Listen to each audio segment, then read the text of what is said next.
Welcome student. आज का हमारा टॉपिक है रिलेशनशिप बिटवीन के पी एंड के एक्स। के पी और के एक्स के दरमियान हम रिलेशनशिप देखते हैं। इससे जाने से पहले हम अपने लास्ट टॉपिक को थोड़ा सा देख लेते हैं। लास्ट टाइम हमने पढ़ा था इक्विलिब्रियम कांस्टेंट यानी के सी क्या होते हैं, और फिर हमने के सी के डिफरेंट तरह के एक्सप्रेशन लिखे थे फॉर गैसेस और इन टर्म ऑफ मोल फ्रैक्शन और इन टर्म ऑफ मोल्स हमने डिस्कस किया था।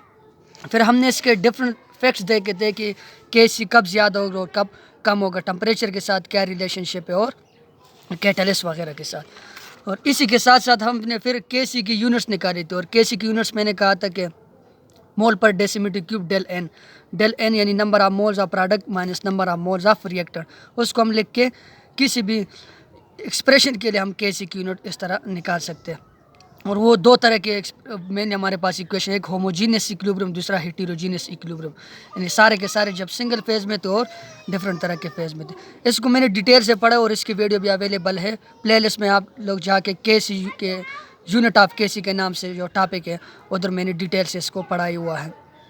तो आज हम पढ़ेंगे इस डिफरेंट तरह के जो रिलेशनशिप होते हैं हमारे पास, के सी का के पी के साथ क्या रिलेशनशिप है, के एक्स के साथ क्या रिलेशनशिप है, के एन के साथ क्या रिलेशनशिप है। तो सबसे पहले हम देखते हैं कि रिलेशनशिप बिटवीन के पी एंड के एक्स, के पी और के एक्स का एक दूसरे के साथ क्या रिलेशनशिप है। मैंने यहाँ पर एक जनरल इक्वेशन लिखा है in which A mole of A react with B mole of B to produce C mole of C and D mole of D. और ये सारे सेम फेस के अंदर है, गैसियस फेस के अंदर है। तो गैसेस के फेज के लिए इन टर्म ऑफ गैसेस हम के पी ए से लिखते हैं, यानी partial pressure of C into partial pressure of D और उसके जो मोल, यानी partial pressure of A mole of A into partial pressure of B mole of B. क्योंकि के सी का हमें पता है कि के सी हम प्रोडक्ट और रिएक्टेंट की कंसनट्रेशन लिखते हैं, तो के पी में भी सिर्फ हम यहाँ पर पार्शियल प्रेशर ही लिख लेते हैं। अब देखना, according to Raoult's law partial pressure of any gas is given by the equation, यानी वो हमारे पास बराबर होते हैं, पार्शियल प्रेशर आप लोगों के पास बराबर होता है mole fraction into total pressure. Mole fraction number of moles of any gas and divided by total number of moles of mixture, उसको हम क्या बोलते हैं, मोल फ्रैक्शन बोलते हैं। तो पार्शियल प्रेशर किसी भी गैस का बराबर होता है मोल फ्रैक्शन और टोटल प्रेशर, यानी वो जो पूरा मिक्सचर है उसके टोटल प्रेशर का। अब देखना, अगर हमारे पास पार्शियल प्रेशर ए के लिए हम लिखते हैं तो partial pressure of gas A is equal to mole fraction of A into total pressure of P हम लिख लेते। इसी तरह for B mole of gas के लिए mole fraction of B into P, C के लिए mole fraction of C into P, और डी के लिए similarly mole fraction of D into P. अब जहाँ पर ये P A, P B, P C और पी डी है इस इक्वेशन में, तो यहाँ से हम इन सब की वैल्यू उठाकर इधर लिख लेते हैं। तो इधर जब हम लिखते हैं तो ये वाली इक्वेशन हमारे पास बन जाती है, K P is equal to P C है यहाँ पर, तो पी सी की जगह आप लोग क्या लिखोगे, एक्स सी इंटू पी। तो एक्स सी पी और उसका जो ऊपर पावर है वो सी के बराबर, किसके बराबर हो जाएगा, सी के बराबर हो जाएगा। किसी भी नंबर ऑफ मोल्स वो हम सी मोल आए।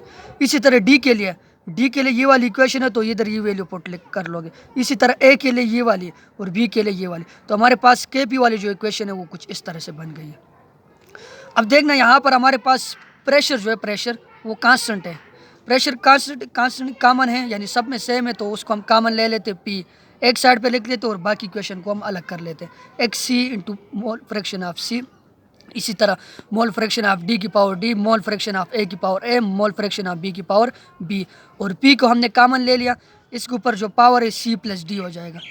सेम है तो ये प्लस हो जाते, पावर एक दूसरे के साथ क्या हो जाते, प्लस हो जाते। इसी तरह पी इंटू ए प्लस बी नीचे भी यहाँ पर। अब हमने पीछे एक्सप्रेशन पढ़ा था in term of mole fraction, K X A से लिखते, K X C into power C, X D into power D, X A into power A, X B into power B. तो ये हमारे पास इन अदर कांस्टेंट यानी के X के बराबर हो जाएगा इन टर्म ऑफ मोल फ्रैक्शन। जो इक्विलिब्रियम कांस्टेंट है वो इस तरह हम लिख लेते। तो इस सारी वैल्यू को उठा के हमने ये वाली एक्सप्रेशन बना दी। तो के पी बराबर हो गया P into del N. Del N कैसे हो गया, ये ए प्लस ए पी की पी दोनों सेम है तो ये पावर ये ऊपर चले जाएगा, यहाँ प्लस हो रहा है तो इधर जाके क्या हो जाएगा, माइनस हो जाएगा। सी प्लस डी इंटू ए माइनस बी, ये हमारे प्लस बराबर होता है डेल एन के, यानी number of moles of product minus number of moles of reactant is equal to del N. इधर हमने सिंपल करके डेल एन लिख लिया। तो ये हमारे पास एक्सप्रेशन आ गई के पी का के एक्स के साथ क्या रिलेशनशिप है जब पी है। और अगर हमें पता है according to ideal gas equation P V is equal to N R T, P V is equal to N R T for 1 mole of a gas P V is equal to R T. हमने P की value निकालनी है तो P की value इधर से निकालनी है तो ये वी इस साइड पे आके इधर मल्टीप्लाई हो रहा है तो इस साइड पे आके डिवाइड हो जाएगा। P is equal to R T divided by V. तो के पी की जो इक्वेशन बन गई वो K P is equal to K X, K P is equal to K X यानी mole fraction into R T divide by V और del N के बराबर हो जाएगा। अब इसमें जो इम्पॉर्टेंट चीज़ है इम्पॉर्टेंट वो हम देखते हैं कि इसमें जो कुछ फैक्ट है कि जब आप लोगों के पास प्रेशर को यहाँ पर मैं इस एक्सप्रेशन से इधर से प्रेशर को मैं एटीएम में लेता हूँ, जब प्रेशर आप लोगों के पास 1 से ज़्यादा होगा, प्रेशर आप लोगों के पास 1 एटीएम से ज़्यादा होगा तो उस वक्त जब हमारे पास डेल एन पॉजिटिव होगा, जब प्रेशर 1 से ज़्यादा है उस वक्त जब डेल एन पॉजिटिव होगा, मैं नीचे यहाँ पर इस न्यूमेरिकल को सॉल्व करता हूँ उधर से समझ आ जाएगी। यानी डेल एन जब आप लोगों के पास पॉजिटिव यानी number of moles of product minus number of moles of reactant या आप लोगों के पास इसकी पॉजिटिव वैल्यू आ गए तो K P will be greater than K x. ये एमसीक्यूज में अक्सर आता है कि जब आप लोगों के पास प्रेशर 1 से ज़्यादा है और डेल एन पॉजिटिव तो के पी के एक्स के साथ क्या रिलेशनशिप होगा, ये वाला रिलेशनशिप होगा के P greater than K x. अब प्रेशर वही है 1 से ज़्यादा है और उस वक्त जब आप लोगों के पास डेल एन नेगेटिव है तो K P is less than K X और जब डेल एन ज़ीरो है तो K P always is equal to K X. K P उस वक्त हमेशा के लिए के एक्स के बराबर। अब दूसरा जो कंडीशन है उस वक्त जब आप लोगों के पास पी इज़ लेस देन 1 यानी 1 एटीएम से वो कम है, प्रेशर 1 एटीएम से कम है, उस वक्त जब आप लोगों के पास डेल एन पॉजिटिव होगा तो K P is greater than K X, K P sorry less than K x greater than होगा के पी से। और जब आप लोगों के पास डेल एन यानी number of moles of product minus number of moles of reactant इनकी जो रेशियो नेगेटिव में आ गई तो K P greater than K x होगा। और जब आप लोगों के पास डेल एन 0 के बराबर होगा तो K P is equal to K x. अक्सर एमसीक्यूज आते हैं, आप लोगों को डेल एन की वैल्यू दी जाती है और प्रेशर की वैल्यू भी दी जाती है, इस वक्त के पी के एक्स से ज़्यादा है कम है या क्या है। और कीप इन माइंड ये वाली बात कि जब आप लोगों के पास प्रेशर 1 एटीएम होगा, प्रेशर 1 एटीएम होगा, चाहे डेल एन पॉजिटिव है चाहे डेल एन नेगेटिव है चाहे डेल एन 0 है, उस वक्त के पी हमेशा के लिए बराबर होगा के एक्स के। यानी प्रेशर 1 एटीएम में उस वक्त के P always equal to K x. अब एक न्यूमेरिकल यहाँ पर दिया है, इसको सॉल्व कर लेते हैं। दिए कि when what is the value of K P की आप लोगों ने वैल्यू मालूम करनी for the formation of PCl5 from PCl3 and Cl2 when pressure is equal to 2 ATM.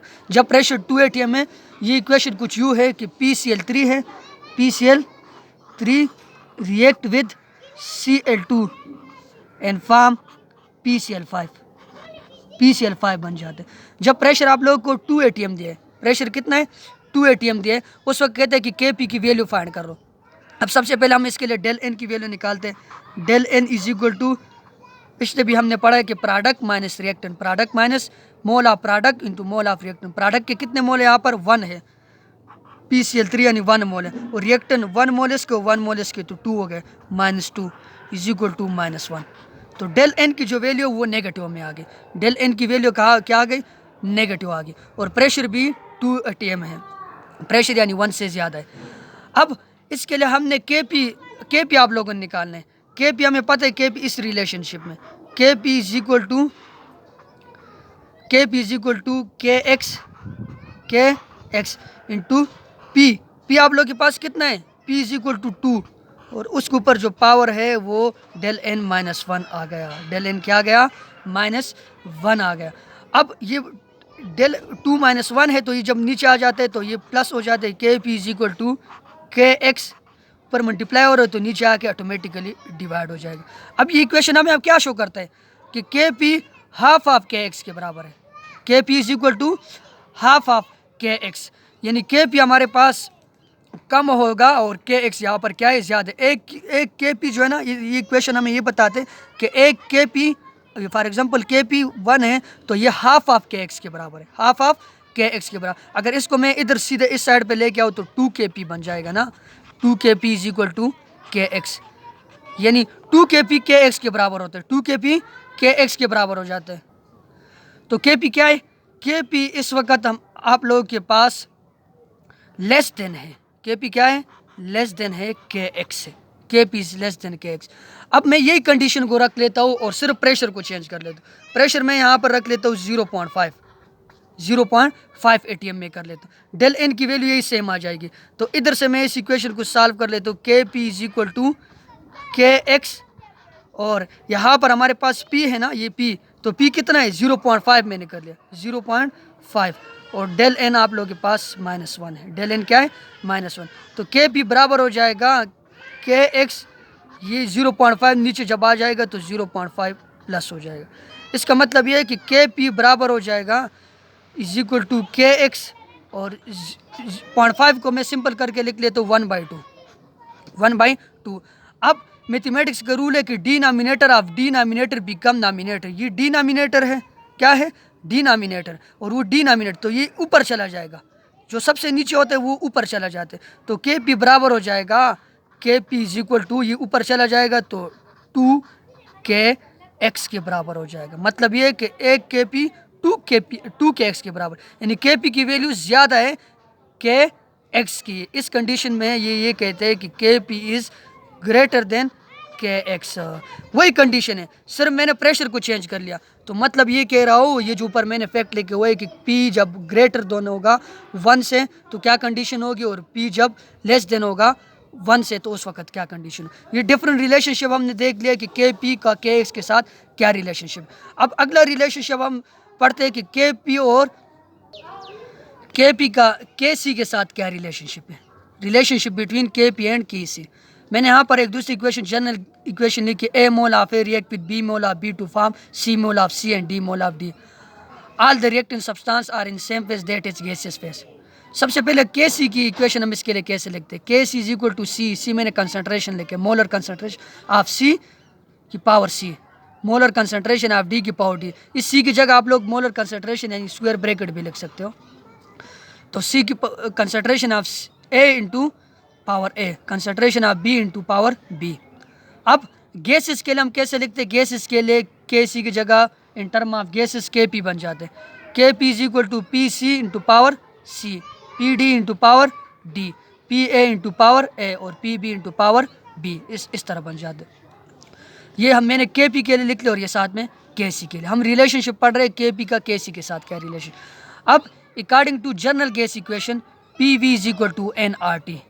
pv आप लोगों के पास बराबर होता है nRT के। अब हमने p की वैल्यू निकालनी है तो n/v/RT, v साइड पे मल्टीप्लाई हो रहा है, इस साइड पे आके डिवाइड हो जाएगा। p is equal to n/v/RT। अब number of moles into volume, number of moles पर volume is equal to concentration. क्या चीज़ है? कंसंट्रेशन। तो p बराबर हो जाएगा CRT। p बराबर होगा क्या चीज़? CRT। अब यहाँ पर जहाँ पर p है वहाँ पर लिख लो CRT, बाकी चीज़ें डिफरेंट नहीं करना। p की जगह क्या लिखना? CRT। तो ये वाली इक्वेशन हमारे पास कुछ इस तरह से बन जाएगी, kp is equal to CRT into c, ये वाले c साथ में लिखना, इसी तरह की पावर c यानी p की जगह हमने CRT और कंसंट्रेशन ऑफ d RT की power d, CART into power a, CBRT into power b, इसके बराबर हो जाएगा। अब RT सब में कॉमन है, उसको हम एक साइड पे लिख देते और बाकी इक्वेशन को हम इस तरह अलग कर लेते। c की power concentration of c into power c, concentration of d into power d, concentration of a into power a, concentration of b into power b। RT और ये दोनों ये बेस सेम है तो ये पावर ऐड हो जाते हैं। RT into c plus D, RT into a plus B, RT into a plus B. अब ये देखना सी डी सी ए सी बी, ये हमने स्टार्ट में पढ़ा था। ये के सी बराबर होते हैं concentration of C into power C, concentration of D into power D, concentration of A into power A, concentration of B into power B. अब इस इक्वेशन को, इस सब को, ये वाली जो, इसको हम के सी लिख सकते हैं, इन टर्म ऑफ इक्विलिब्रियम कांस्टेंट के सी लिख सकते हैं। तो के पी बराबर हो जाएगा के सी के, और आर टी, ये पावर नीचे से ऊपर जब जाती है तो ये माइनस हो जाती है।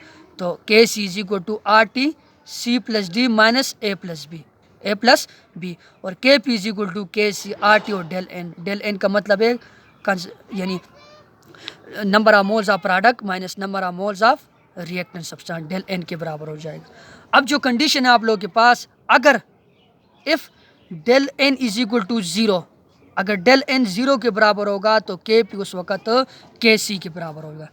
डेल एन यानी number of moles of product और number of moles of reactant, इन दोनों की रेशियो अगर ज़ीरो है तो के पी उस वक्त बराबर होगा के सी के। अगर डेल एन पॉजिटिव है आप लोगों के पास, ये जो number of moles of product की अगर पॉजिटिव हो तो के पी ग्रेटर देन होगा के सी से, के पी ग्रेटर देन के सी। अगर डेल एन नेगेटिव होगा तो के पी लेस देन होगा के सी से, के पी इज लेस देन के सी। यहाँ पर मैंने एक इक्वेशन लिख लिया PCl5, PCl3 और Cl2 बनाते हैं। इस एक्सप्रेशन के लिए के पी का के सी के साथ क्या रिलेशनशिप होगा। तो सबसे पहले क्या करना है आप लोगों ने, डेल एन देखना है। क्या चीज़ देखना है, डेल एन देखना है। डेल एन इस इक्वेशन के लिए क्या होगा, number of moles of product minus number of moles of reactant. तो डेल एन यहाँ पर 1 और 1 है तो 2 हो गए, 2 माइनस और number of moles of reactant कितने, 1 है। क्या है, 1 है। डेल एन किसके बराबर है, 1 के बराबर है। और 1 क्या है, पॉजिटिव 1 है, नेगेटिव तो नहीं है, 1 है। यानी number of moles of product 2 है और number of moles of reactant 1 है। 2 माइनस 1 इज इक्वल टू 1। तो डेल एन की वैल्यू क्या है, पॉजिटिव है। तो इस इक्वेशन के लिए के पी इज ग्रेटर देन के सी, के पी क्या होगा, के सी से ग्रेटर होगा। अब ये वाली इक्वेशन मैंने लिखी है, ये वाले रिएक्शन, इसके लिए आप लोगों ने बताना है कि के पी और के सी का क्या रिलेशनशिप है। सबसे पहले वही डेल एन, डेल एन यहाँ पर किसके बराबर है, number of moles of product minus number of moles of reactant. Product के कितने मोल है, 1 1, 2 mole minus number of moles of reactant 1 1, 2 minus 2 is equal to 0। तो इस इक्वेशन के लिए डेल एन की वैल्यू 0 है तो K P is equal to, इस इक्वेशन के लिए के पी किसके बराबर है, के पी बराबर है के पी और इज इक्वल टू के सी। और इसके लिए आप लोग के पास पॉजिटिव है तो ये वाली है, K P is greater than के सी। अब आप लोगों ने क्या करना है, इसके बाद जो प्रैक्टिस प्रॉब्लम है 7.2, प्रैक्टिस प्रॉब्लम 7.2 वो सॉल्व करना है। उसमें आप लोगों से इसी तरह का पूछा है कि इक्विलिब्रियम कांस्टेंट के सी की वैल्यू कैलकुलेट करनी है। इक्वेशन दिए और न्यूमेरिकल प्रॉब्लम है, वैल्यू आप लोगों को सब दी है और पूछा है कि के सी की वैल्यू कैलकुलेट करो। तो आज हमने डिस्कस किया डिफरेंट तरह के रिलेशनशिप, के पी का के एक्स के साथ क्या रिलेशनशिप है। लास्ट इक्वेशन आप लोगों ने remember that, last equation for के रिलेशनशिप बिटवीन के पी एंड के x, one is that and another is that. ये दोनों आप लोग जब आर और टी की वैल्यू दी जाए तो ये वाली, और सिर्फ प्रेशर की वैल्यू दी जाए तो ये वाली। और दिस इज़ इम्पॉर्टेंट, ये जो 3 वैल्यू है ये आप लोगों ने अपने पास लिख लेनी है, इम्पॉर्टेंट। साथ में न्यूमेरिकल प्रॉब्लम। इसी तरह हमने दूसरा पढ़ लिया के पी और के सी के एक दूसरे के साथ क्या रिलेशनशिप है, ये भी हमने डिटेल से डिस्कस कर लिया। और एंड में मैंने आप लोगों को प्रैक्टिस प्रॉब्लम 7.2 दिए, वो आप लोगों ने सॉल्व करने हैं। Thank you very much, stay home, stay safe.